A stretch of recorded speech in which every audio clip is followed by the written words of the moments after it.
ఇప్పుడు క్లాసికల్ సంగీతం నేర్చుకోవాల్సిన అవసరం ఉందండి సినిమా పాటలకి. నేను నేర్చుకున్నాను మరి పనిష్మెంట్ ఎందుకంటారా? అదే ఎవరిష్టం వాళ్ళదండి. కొంతమంది నేర్చుకోకుండానే పాడతారు. ఇప్పుడు బాలు గారు నేర్చుకోకుండానే పాడారన్నారు. పాడారా లేదా? సంగీతం పాడారా లేదా? అట్లా అంత లోతుకి వెళ్ళలేదు. నేను కంప్లీట్ కచేరీలు చేసేదానండి. క్లాసికల్ కచేరీలు, ఆల్ ఇండియా రేడియోలో కచేరీ, మెడ్రాస్ రేడియో కూడా వచ్చేది. ఒకసారి ఆడిషన్కి రమ్మన్నారు, నేను వెళ్ళలేదు. పాటలు ఎక్కువైపోయి నాకు. అది కట్ చేశారు, నన్ను క్లాసికల్కి కట్ చేశారు.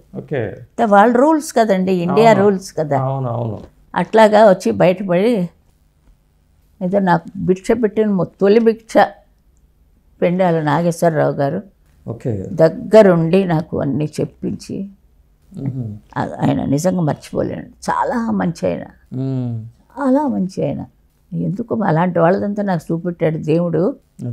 ఇటు రామారావు గారు, అటు నాగేశ్వరరావు గారు, వాళ్ళ పిల్లలు చల్లగా ఉండాలండి.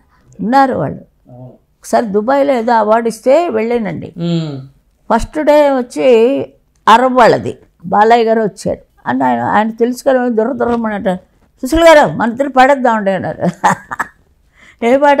నన్ను దోచుకొందు బట్టి వెన్నెల దొరసాని కన్నులలో దాచుకొని నిన్నే నా స్వామి, నిన్నే నా స్వామి. గొంతు బాగుందా? బాగుంది, అద్భుతంగా ఉంది. అదే కూడా పాడను, దమ్ము లేదు. అది పాడేద్దాం అన్నారు ఆయన.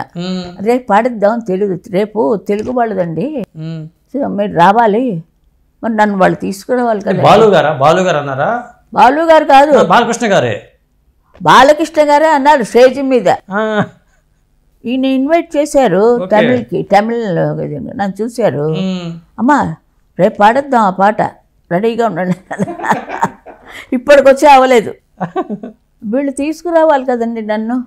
హోటల్లో దింపేసి, తెలుగు వాళ్ళది అయిపోయింది కదా, తమిళ వాళ్ళు అయిపోయింది కదా, అంతే.